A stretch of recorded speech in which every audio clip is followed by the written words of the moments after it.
6월 22일 새벽 영상 예배를 하나님 앞에 올려드리겠습니다. 하나님 말씀 받겠습니다. 오늘 이 새벽에 우리에게 주시는 하나님 말씀은 열왕기상 4장 20절로 34절입니다. 열왕기상 4장 20절로 34절, 제가 가진 성경 구약 성경 516면에 있습니다. 오늘 말씀이 길기 때문에 20절부터 28절까지 읽도록 하겠습니다. 제가 읽겠습니다. 유다와 이스라엘의 인구가 바닷가에 모래같이 많게 되며 먹고 마시며 즐거워하였으며, 솔로몬이 그 강에서부터 블레셋 사람의 땅에 이르기까지와 애굽 지경에 미치기까지의 모든 나라를 다스림으로 솔로몬이 사는 동안에 그 나라들이 조공을 바쳐 섬겼더라. 솔로몬의 하루 음식물은 가는 밀가루가 30고루요, 굵은 밀가루가 60고루요, 살진 소가 10마리요, 초장의 소가 20마리요, 양이 100마리며 그 외에 수사슴과 노루와 암사슴과 살진 새들이었더라. 솔로몬이 그 강 건너편의 딥사에서부터 가사까지 모두 그 강 건너편의 왕을 모두 다스림으로 그가 사방에 둘린 민족과 평화를 누렸으니, 솔로몬이 사는 동안에 유다와 이스라엘이 단에서부터 브엘세바에까지 이르기까지 각기 포도나무 아래와 무화과나무 아래에서 평안히 살았더라. 솔로몬의 병거의 말 외양간이 4만이요 마병이 12,000명이며 그 지방 관장들은 각각 자기가 맡은 달에 솔로몬 왕과 왕의 상에 참여하는 모든 자를 위하여 먹을 것을 공급하여 부족함이 없게 하였으며, 또 그들이 각기 직무를 따라 말과 준마에게 먹일 보리와 꼴을 그 말들이 있는 곳으로 가져왔더라. 아멘. 사랑합니다. 귀하고 복된 새벽, 이렇게 영상을 통해 하나님 말씀도 봤습니다. 이 말씀이 또 오늘 우리의 마음을 뜨겁게 하고 하나님 말씀으로 또 살아가겠노라고 결단하고 또 고백하는 시간 되었으면 좋겠습니다. 우리가 계속해서 열왕기상 말씀을 살펴보고 있습니다. 1장에 보면 솔로몬의 즉위가, 2장은 다윗의 유언과 솔로몬이 왕권을 세우는 장면에, 또 3장에서는 일천번제와 하나님께서 솔로몬에게 지혜를 주시는 장면, 그리고 4장에 들어와서 나라가 이제 굳건하게 세워지는 장면과 그 나라가 평안을 누리는 것을 우리가 볼 수 있습니다. 이 4장, 특히 오늘 4장 말씀을 살펴보면서 후반 뒤에 부분을 이제 우리가 살펴볼 텐데, 말씀 속에서 우리가 몇 가지 또 하나님께서 우리에게 무엇을 깨닫게 하시는가 좀 살펴보려고 합니다. 먼저 하나님의 약속은 반드시 실현된다는 거예요. 20절과 21절을 계속해서 살펴보다 보면 그 나라의 인구가 많아지고 나라가 점점 부강해지고 땅이 점점 넓어졌다라는 이야기를 우리가 살펴보게 됩니다. 얼마나 평안한 나라이고 얼마나 강한 나라이고 얼마나 많은 민족이 그 땅에 있었는지 몰라요. 근데 이 부분을 보면서 하나님께서 아브라함에게 주셨던 약속을 다시 한번 떠올리게 됩니다. 하나님께서 아브라함에게 무엇을 약속하셨습니까? 그 자손의 하늘의 별과 또 바다의 모래와 같이 많게 해주겠다, 또 그리고 땅을 주시겠다라는 약속 주시지 않았습니까? 근데 이 약속이 모세를 통해서 이루어지는 것 같아요. 모세가 출애굽을 하고 나올 때 인구가 60만이었거든요. 그런데 이제 이 솔로몬이 나라를 세웠을 때 60만의 인구 더 많아졌을 뿐만 아니라 이 민족이 어떻습니까? 더 부강해져요. 더 강한 민족이 됩니다. 그리고 또한 그들이 갖고 있었던 땅 더 넓어지게 되는 것을 보게 돼요. 다시 한번 생각하게 되는 것은, 하나님의 약속은 그냥 아브라함에게 주셨던 그 언약, 그냥 많게 해줄게, 그 정도가 아니라 점차적으로 확장되어져 감을 우리가 보게 됩니다. 그렇습니다. 사실 하나님의 약속은 점점 확장되어져 갑니다. 그 수준에서 머무르는 것이 아니라 우리에게 더 많은 것으로, 더 귀한 것으로 주시는 하나님이심을 믿습니다. 우리가 연약할 때마다, 우리가 부족할 때마다 우리가 그 하나님 더 많은 것으로, 더 충만한 것으로, 더 복된 것으로 우리에게 채우시는 그 하나님을 기억했으면 좋겠습니다. 더디다고 여겨질 때 있습니다. 잊혀졌다고 여겨질 때 있습니다. 그러나 방금 말씀드린 것처럼 하나님의 약속은 점점 확장되기에 우리를 향한 하나님의 뜻은 반드시 이루어질 뿐만 아니라 더 많은 것으로 채워주시는 우리 하나님이심을 기억했으면 좋겠습니다. 특별히 예수 그리스도께서 우리에게 오시지 않았습니까?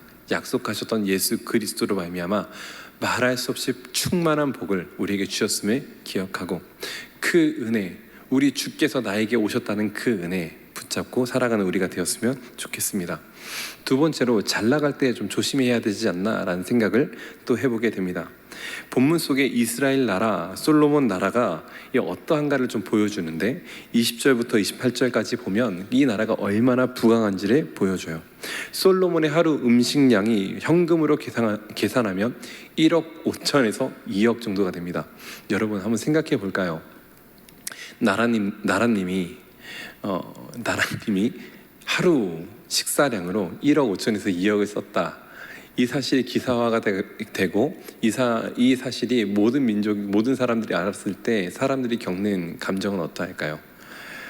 단지 상실감 정도가 아니라 말할 수 없는 처참함과 그리고 아마 촛불 들고 또 광화문으로 나가지 않을까라는 우스개 상상을 한번 해봅니다. 근데 솔로몬이 그렇게 살아가요. 무슨 말인가? 백성들이 그렇게 솔로몬의 하루 식사량을 준비하는 것에 대한 부담이 없다는 거예요. 그만큼 이 나라가 부강한 나라, 잘 사는 나라라는 것을 보여주는 겁니다. 이후에 30절, 29절부터 나오는 솔로몬의 지혜는 또 어떠합니까? 솔로몬의 지혜가 동쪽 모든 사람과 애굽의 모든 지혜자보다 뛰어나다라고 이야기해요. 솔로몬이 살아가는 시대에 솔로몬뿐만 아니라 그 나라에 부족한 것 어느 것 하나 없었다라고 이야기합니다. 근데 이거 누가 주신 겁니까? 하나님께서 주신 겁니다. 하나님께서 솔로몬에게 선물로 주셨다라는 거예요. 그런데 기억해야 할 것은 안타깝게 이 부귀영화가 오래가지 않습니다. 솔로몬의 지혜는 솔로몬에서 끝납니다. 솔로몬이 다스렸던 그 나라의 부귀영화도 솔로몬에서 끝이 납니다. 나라는 그 아들에 의해 두 동강이 나고 유다는 겨우겨우 왕조를 이어가고 그리고 종말에 심지어 포로로 끌려갑니다. 포로로 끌려가는 이유가 무엇입니까? 나라가 나누어지는 이유가 무엇입니까? 그 원인은 솔로몬에게 있었다라는 것이에요. 하나님께서 모든 것을 주셨는데 하나님께서 솔로몬에게 모든 것을 내어주셨는데 솔로몬이 부족함 없이 살다 보니 그거 다 잃어버린 것 아니겠습니까? 축복의 근원과 지혜의 근원과 부강함의 근원이 하나님이신데 그거 다 까먹고 마치 자기가 한 것처럼 착각하며 살아가는 것 아니겠습니까? 주 안에서 사랑하는 우리 일산교회 성도님, 우리는 때론 하나님 잘 살게 해주십시오, 부강하게 해주십시오, 승진하게 해주십시오, 때로는 로또 맞게 해주십시오 라는 기도도 우리는 하게 됩니다. 경제적인 어려움 제발 좀 벗어나게 해달라고 기도합니다. 예, 기도해야 됩니다. 정말 많이 기도해야 됩니다. 그러나 그것이 목적인 것처럼 기도해서는 안 되겠죠. 그것이 우리의 삶의 전부인 것처럼 하나님을 제외하고 내가 지금 잘 먹고 잘 살고 내가 지금 떵떵거리며 살아가는 것이 내 삶의 목적인 것처럼 기도해서는 안 된다라는 거예요. 솔로몬의 헛된 영광이라도 경험해보자라는 마음으로 기도해서는 안 된다라는 것입니다. 우리 주님 말씀하시지 않습니까? 마태복음 6장 29절에 그러나 내가 너희에게 말하노니 솔로몬의 모든 영광으로도 입은 것이 이 꽃 하나 같지 않다라고 주님 말씀하십니다. 솔로몬의 것 아무것도 아닙니다. 그가 가진 것 너무나 좋아 보이고 귀해 보이고 너무나 소중해 보이고 참 값진 것처럼 보이지만 그거 아무것도 아니라는 거예요. 우리 하나님 입장에서는 그것이 중요한 것이 아니다라는 것을 말씀하시는 겁니다. 그저 우리의 관심은 어디에 있어야 되는가? 나를 부르시고 나를 이 땅에 세우시고 나를 놓으신 우리 주님을 기억하며 그 부르심에 합당하게 살아가는 것이 무엇보다 중요하다라는 것을 가르쳐 주시는 거예요. 억만금이 있는들, 말할 수 없는 건강이 있는들 우리 주님이 없으면 그것이 무슨 소용이 있겠습니까? 이런 수학 공식이 생각이 납니다. 100 빼기 1은 0이고 0 더하기 1은 100이다. 내가 전부를 가지고 있어도 100을 가지고 있어도 예수 그리스도 하나 없으면 아무것도 없는 것이고 내가 아무것도 없어도 우리 주님 한 분 있으면 모든 것을 가진 것이다. 주 안에 사랑하는 성도님, 우리 주님 한 분 소망하며 살아가는 우리 성도님 되길 소망합니다. 매일 하나님과 살아가는, 그래서 참된 번영을 누리고 살아가는 저와 우리 모든 성도님 되길 소망합니다. 기도하겠습니다. 사랑하는 하나님, 우리의 모든 시선을 주님께 두길 원합니다.